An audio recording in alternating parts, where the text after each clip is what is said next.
Assalamualaikum Sobat Football United, ringan amatiran ala gue di salah satu video terbaru dari Fabrizio Romano. Dia menginformasikan bahwa ada komunikasi antara Ruben Amorim dengan manajemen Manchester United, di mana Ruben Amorim ini menginginkan bek kiri di tahun 2025. Belum ada informasi kepastian kapan bek kiri itu akan datang, apakah di bulan Januari atau di musim panas tahun depan, tahun 2025 ya, di bursa transfer. Tapi jelas nih, butuh bek kiri, dan Fabrizio Romano mengatakan keadaan saat ini di Manchester United di mana ada Diogo Dalot yang bisa bermain di bek kiri, tapi ada kritikan juga ya dari Ruben Amorim terkait dengan Diogo Dalot yang bermain di situasi bek kiri dengan sistem permainan yang berbeda. Ini memang membutuhkan pemain lain, nampaknya seperti itu dari Ruben Amorim. Dan memang Diogo Dalot ini kan aslinya bermain di posisi bek kanan. Ada Luke Shaw, ada Lisandro Martinez, ada Tarel Malacia. Tapi bagaimana menurut Fabrizio Romano, Ruben Amorim sudah melihat atau merencanakan mendatangkan pemain baru.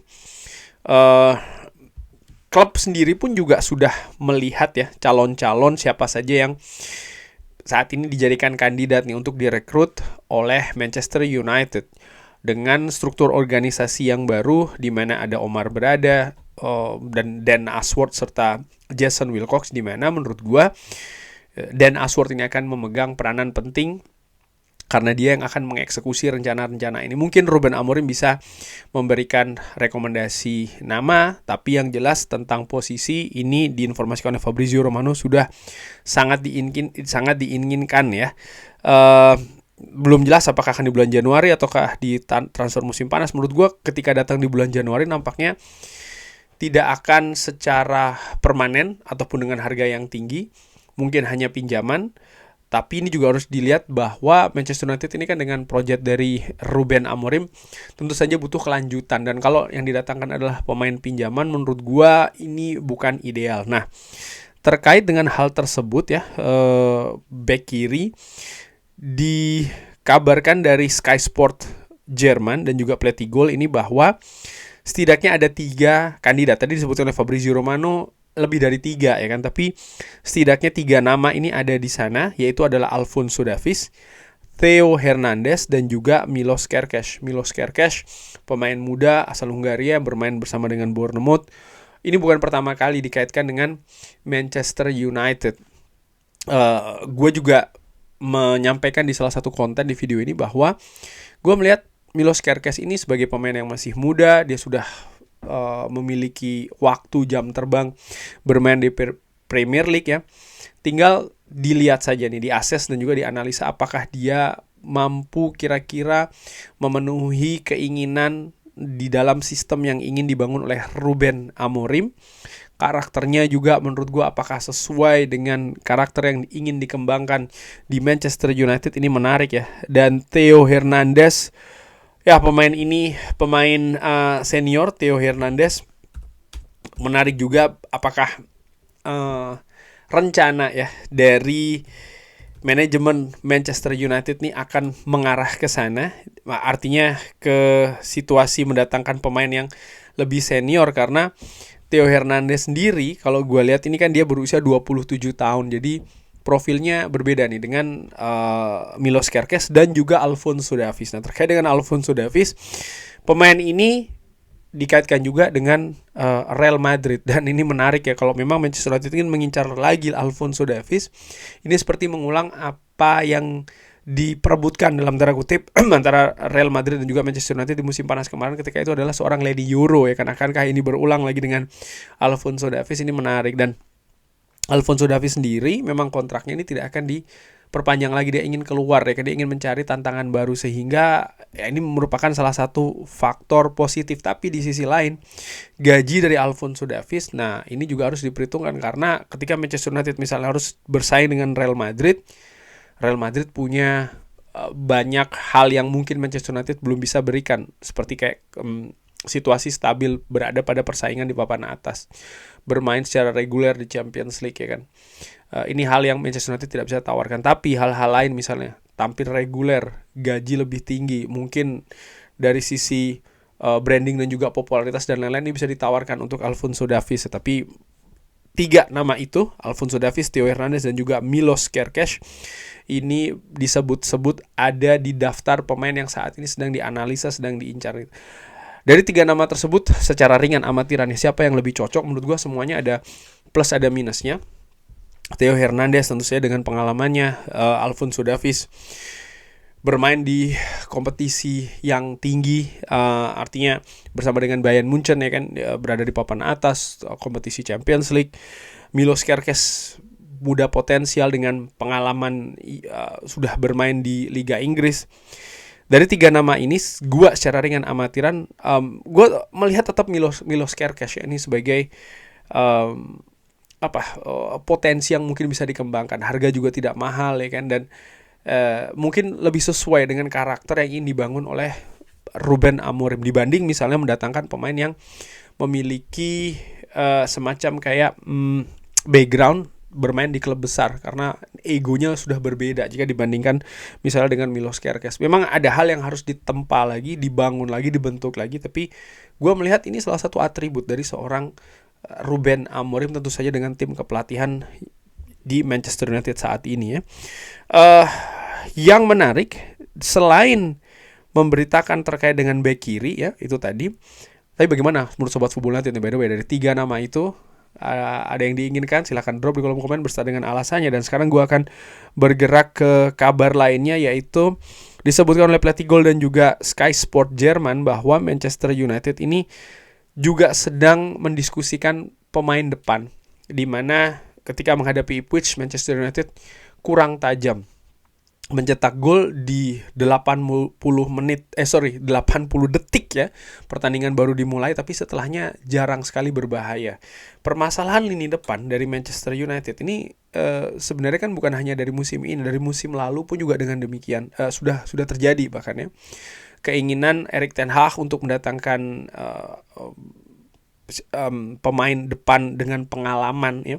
Musim ini dia ingin mendatangkan Danny Welbeck, musim lalu dia bahkan ingin mendatangkan Harry Kane ya kan. Ini tidak bisa dipenuhi oleh manajemen Manchester United karena mereka memiliki pertimbangan tersendiri, dan ada konsekuensi dari hal itu, yaitu adalah situasi lini depan dari Manchester United, di mana Rasmus Højlund masih muda, masih harus dikembangkan. Joshua Zirkzee situasinya kurang lebih hampir sama dengan keadaan Rasmus Højlund musim lalu, dia butuh waktu. Sementara Manchester United juga harus memberikan hasil, yaitu adalah ya kemenangan, dan kemenangan ini didapatkan dengan mencetak gol, dan tugas dari mencetak gol itu lebih banyak dibebankan kepada pemain depan. Nah, ada kabar juga yang memberitakan bahwa Manchester United ini ada kemungkinan ya mendatangkan striker baru. Belum jelas apakah akan menjadi prioritas atau tidak, namun kalau melihat dari apa yang dikatakan oleh Fabrizio Romano, nampaknya prioritas tetap ada di bek kiri sambil melihat peluang untuk posisi lain, dan dalam hal ini adalah pemain depan. Dan ada 4 nama ya yang saat ini didiskusikan tadi dari sumber Sky Sport dan juga Plättigol, yaitu adalah Omar Marmoush. Sudah pernah gue bahas ya, Omar Marmoush. Salah satu konten gue membahas tentang squad yang ingin dikembangkan, ada beberapa nama di sana, dan Omar Marmoush masuk dalam pilihan. Lalu Randal Kolo Muani, bukan pertama kali ya dikaitkan dengan Manchester United, Randal Kolo Muani. Lalu Victor Boniface dan juga Victor Osimhen. Nah, ini menarik bagaimana Victor Osimhen ini bukan pertama kali juga dikaitkan dengan Manchester United. 2 musim lalu ya, mendekati akhir musim menuju musim panas. Selain Harry Kane, ada nama Victor Osimhen juga yang dikaitkan dengan Manchester United. Pada saat itu salah satu blocking point-nya atau titik yang menghalangi itu adalah harga. Dikabarkan Napoli meminta lebih dari 100, bahkan lebih dari 120 juta euro, dan itu saja hal yang jauh dari jangkauan Manchester United. Bagaimana dengan kali ini, dengan keadaan Victor Osimhen yang menurut gue tidak lagi sama dengan 2 tahun yang lalu, artinya keadaan di market, di mana dia saat ini bermain juga di Liga Turki, ya kan, ada kesulitan, dia ingin keluar dari Napoli, klub sudah tidak menginginkannya, dia pun juga nampaknya tidak ingin bermain di Napoli, tapi belum ada jalan keluar nih. Dan apakah Manchester United bisa masuk di sana untuk mendatangkan Victor Osimhen ini ke Manchester United ini menarik untuk dilihat ya. Di mana tentu saja Victor Osimhen juga memiliki kualitas yang sangat bagus. Victor Boniface juga bersama dengan timnya saat ini menurut gua Bayer Leverkusen ya sedang dalam periode yang bagus. Tapi berapa nih sekali lagi transfer ya kan, biaya transfernya kan seperti apa, ini juga menarik untuk dilihat. Randal Kolomani pemain muda menurut gue juga menjadi salah satu pemain yang dengan potensi yang besar. Tapi kalau gue melihat ya bagaimana keadaan antara Randal Kolomani dan juga Victor Osimhen ini kurang lebih hampir sama, di mana mereka sudah menjadi sorotan secara luas nih. Mereka sama-sama misalnya Randal Kolomani ya, dengan tim yang dibelanya, dengan tim nasional yang dibelanya, dia sudah memiliki potensi ego yang besar. Victor Osimhen pun juga demikian. Dengan apa yang terjadi di Napoli ya, ini juga harus dilihat nih kenapa bisa hubungannya retak dengan Napoli. Sementara Omar Marmoush dan juga Victor Boniface, mereka bagus di kompetisi yang berbeda dengan Liga Inggris, dan inilah yang harus dianalisa, diases. Akankah karakter secara mental, secara teknis cocok dengan yang ingin dikembangkan oleh Ruben Amorim di Manchester United. Tapi secara garis besar ya, apakah striker ini juga menjadi prioritas? Kalau menurut gua berbeda dengan bek kiri. Gua lebih melihat memang bek kiri ini lebih tinggi angka ataupun nilai urgensi untuk didatangkan di Manchester United. Tyrell Malacia, situasi fisiknya masih tanda tanya. Luke Shaw nampaknya akan diberikan posisi yang berbeda, center back sebelah kiri bersama dengan Lisandro Martinez. Kenapa kok bisa ada Lisandro Martinez dan juga Luke Shaw ya? Bagaimanapun juga squad nggak bisa hanya 11 ataupun 18, harus besar menurut gua ya. Karena kompetisi yang akan dilalui oleh Manchester United ini juga banyak, butuh kedalaman yang bagus. Nah, bagaimana dengan lini depan? Manchester United selama 2 musim terakhir ini sudah mengeluarkan investasi yang tinggi menurut gua, mendatangkan Joshua Zirkzee dan juga Rasmus Højlund, sehingga nampaknya fokus dari tim kepelatihan Manchester United di bawah Ruben Amorim tentu saja yang diberikan oleh manajemen ini adalah untuk mengembangkan talenta yang ada. Salah satu tugas pelatih ini kan bukan hanya bongkar pasang pemain, tapi juga pemain yang ada ini bagaimana bisa dimaksimalkan. Dan menurut gue ini salah satu tugas untuk lini depan, sehingga dari situ gue tidak melihat, gue bisa jadi salah tapi gue tidak melihat bahwa ini menjadi prioritas sih. Kurang lebih seperti itu tadi ya, membahas terkait dengan situasi kabar diincarnya posisi bek kiri dan mungkin juga striker. Tapi bagaimana menurut Sobat Football United nih? Dari nama-nama tadi, siapa kira-kira yang cocok? Silahkan drop di kolom komen. Terima kasih sudah menyaksikan. Jangan lupa like, sholat, dan juga subscribe. Wassalamualaikum warahmatullahi wabarakatuh. Thank you.